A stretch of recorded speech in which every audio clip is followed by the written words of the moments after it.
E ao mesmo tempo que ele está rogando, ele pede que a igreja ande nesse processo. Não é algo estático. Não parem de andar, não andou, ou porventura andará, andeis, ou seja, processo. Enquanto vocês andam, vocês entendem uma coisa, precisam estar em unidade. Por que, Paulo? Porque vocês foram chamados à vocação. Os irmãos estão entendendo? Amém. Amém? Eu estou rogando a um grupo que foi chamado à vocação. Portanto, andeis em unidade. Paulo aplica diretamente isso à igreja de Éfeso. Veja aí, capítulo 2, verso 15. E quem achar pode ler, aí me ajuda.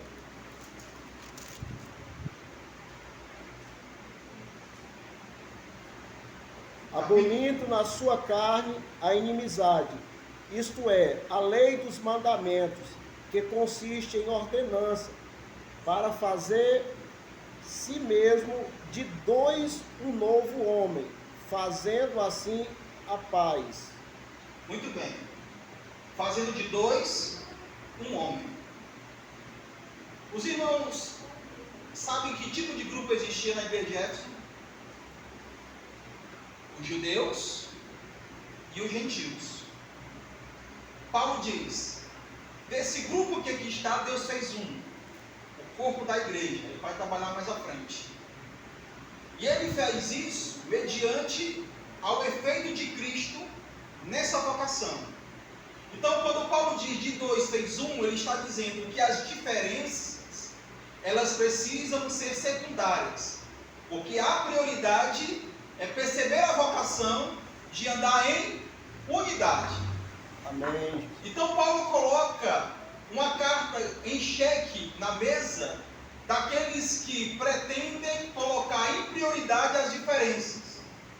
Lá na frente Paulo vai colocar diversidade para a unidade, quando vai falar a respeito dos dons que Cristo distribui. Mas aqui Paulo está dizendo o seguinte: vocês têm uma vocação. Vocês quem? Os grupos. E essa vocação, ela contempla a unidade. Portanto, as diferenças, vocês precisam entender que é secundário. Porque de dois Deus fez um.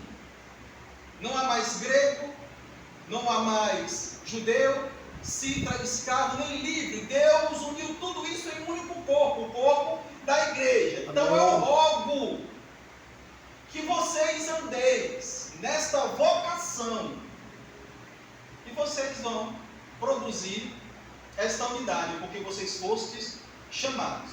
Verso 2: com toda a humildade e mansidão, com longanimidade, suportando-vos uns aos outros em amor.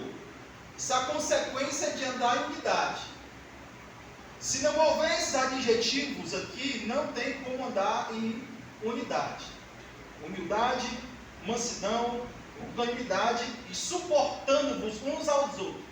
A ideia de suportar aqui não é aquela pessoa que entra na igreja no domingo e olha para você e ela não vai com a tua cara e diz assim: eu tenho que suportar esse povo. Eu não gosto da irmã, mas a Bíblia diz que eu tenho que suportá-la. Eu não gosto do irmão, mas a Bíblia diz que eu tenho que suportar o irmão. Não é isso. O suportar aqui é a ideia de você dar suporte ao outro. Mas pastor, não existe mais pastor. Foi chamado?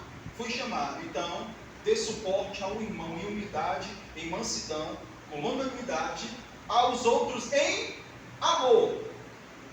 Mas eu não consigo amar. Eu não estou perguntando se você consegue amar. O texto diz que você deve amar. Porque amor bíblico não é sentimento. Amor bíblico é mandamento. Ameis. E acabou. É por isso que aconselhamento bíblico, geralmente, em alguns casais: pastor, eu não amo mais a minha esposa. Pastor, eu não amo mais o meu esposo. Te vira e volte a amar. Porque amor é mandamento. Ame. Ame suportando. Como? Você é aquele que vai dar suporte para que o outro, em vocação igualmente a ti, cumpra a unidade da fé. Com que, pastor? Em humildade e mansidão. Tudo isso está inserido no chamado. Amém, Jesus. tudo aqui é caráter cristão, não é o fazer. Muitos de nós colocamos e depositamos as nossas esperanças nos dons espirituais. Mas para além dos dons espirituais, é o testemunho da graça aplicada em nossos corações mediante o Espírito Santo, pelo fruto do Espírito.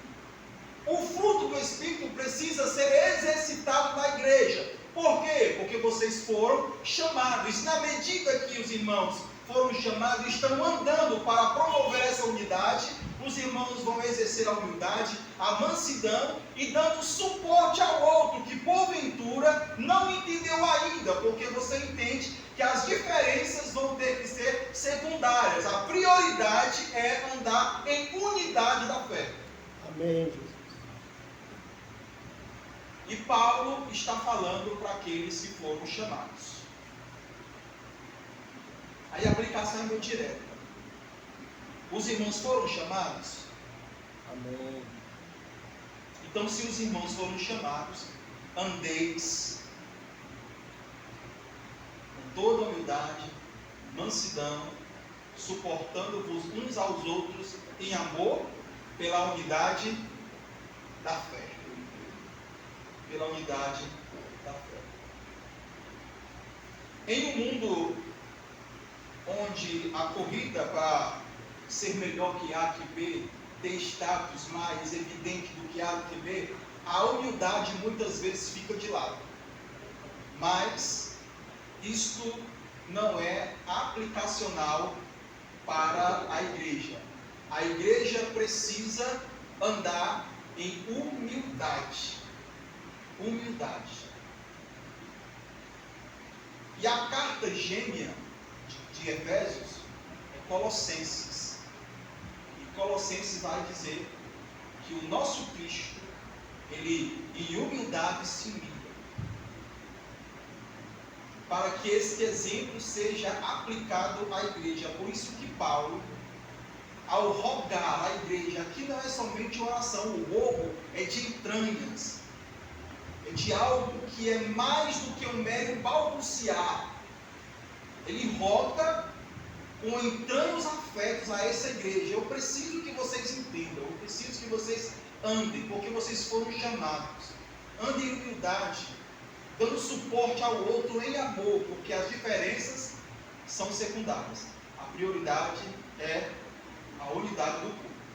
Até aqui tudo bem, irmãos? Amém. Qualquer pergunta, irmãos, faça o pastor Ademir, tá? A você. Vamos já perguntar, hein? Versículo 3. Esforçando-vos diligentemente por preservar a unidade do Espírito no vínculo da paz. Tem algo que já está implícito aqui, que é, os irmãos conseguem identificar? Esforçando-vos diligentemente por preservar a unidade do Espírito no vínculo da paz. O que Paulo está dizendo que já existe? Unidade. Unidade.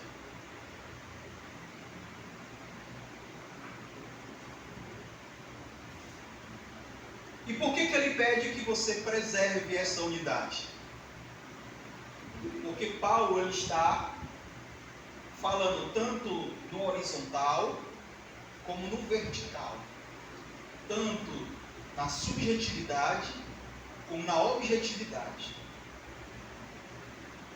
No vertical ele diz, a igreja, a catolicidade da igreja, a palavra catolicidade universal, a igreja invisível, adornada, ataviada, que Cristo vem buscar, esta já está em unidade.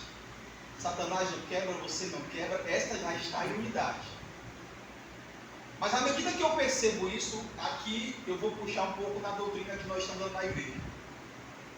À medida que eu percebo a história maior, que a igreja na subjetividade já é unida, essa história maior precisa refletir na minha história menor. A igreja Maranata, a igreja presbiteriana, a igreja Assembleia de Deus, Batista, e se vai. Porque eu entendo que na subjetividade, na catolicidade da igreja, ela já está unida, porque Deus preserva sim A minha história menor precisa estar enganchada nela e entender que a minha história menor, a minha igreja, a minha comunidade local precisa refletir a unidade maior.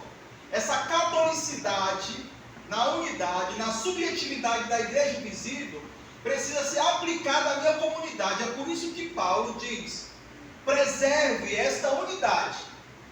Agora ele começa a mudar o foco de direção. Vocês já sabem que na verticalidade em Deus, na subjetividade da igreja católica, universal, não tem como quebrar esse vínculo. Mas conquanto vocês, no trâmite do dia a dia, aonde você congrega, nos relacionamentos interpessoais, vocês precisam preservar essa unidade. E preservar, aqui reflete a questão do sal. Porque muita gente, quando diz assim, a igreja precisa ser sal do mundo, para salgar, dar sabor. Não está errada a aplicação. Mas quando o texto fala desse sal, é muito mais do que dar sabor. É preservar aquilo que pode ser podre, aquilo que pode ser desgastado. Quando não existia geladeira, vocês sabiam como os nossos avós, eles preservavam as carnes? Tacando sal. Então, quando Paulo, vocês têm que preservar, na mente de Paulo, ele está aplicando esse conservante que a igreja tem. Este mundo ainda não foi consumido pela ira de Deus, porque a igreja ainda milita aqui. E nós, como sal, precisamos preservar com a pregação do Evangelho, refletindo a unidade do corpo, porque entendemos a narrativa maior, enganchados neles, não desassociados nós, preservaremos a unidade no Espírito. Com o quê? No vínculo da paz. No vínculo da paz. Por que Paulo fala de vínculo e de paz? Porque nesta mesma carta, Paulo vai dizer em Efésios capítulo 2 que nós não tínhamos paz. Estávamos distantes, mortos, aquém de Deus, aquém das promessas, e fomos colocados para receber paz. Esta paz precisa ser preservada. Essa paz precisa ser promovida, esforçando-vos diligentemente. Esforçando-vos diligentemente para que isto aconteça. Chegando até o verso 4, Paulo roga a igreja, por conta dessa vocação, ele explica que essa vocação de manter unidade pressupõe humildade e mansidão, dando suporte uns aos outros em amor, e conclama e chama a igreja para preservar a unidade que já existe na subjetividade da igreja do Senhor. Mas conquanto aqui, na objetividade, eu e você, líderes, congregados, membros, precisamos lutar para preservar essa unidade. Até aqui tudo bem? Amém. Certo? Então vamos correr. Pastor, depois o senhor diz aí na hora, porque fica à vontade aí. Ele vai dizer: há somente um corpo e um espírito, como também fostes chamados numa só esperança. Foste chamados em uma só esperança. Irmãos, quando a Bíblia diz há somente um corpo e um espírito, como também foste chamados, Paulo, ele não está focando no presente e nem com expectativa no futuro. Aqui a palavra chamados reflete algo que já aconteceu. Uma única vez fosse chamados. Paulo, ele está se remetendo ao passado, se apegando a algo que aconteceu para afirmar o que está afirmando. Os irmãos estão entendendo? Amém. O que já aconteceu? Vocês foram chamados. Certo? E aqui tem um termo sintético. Aqui está no aorista. Diferente do português,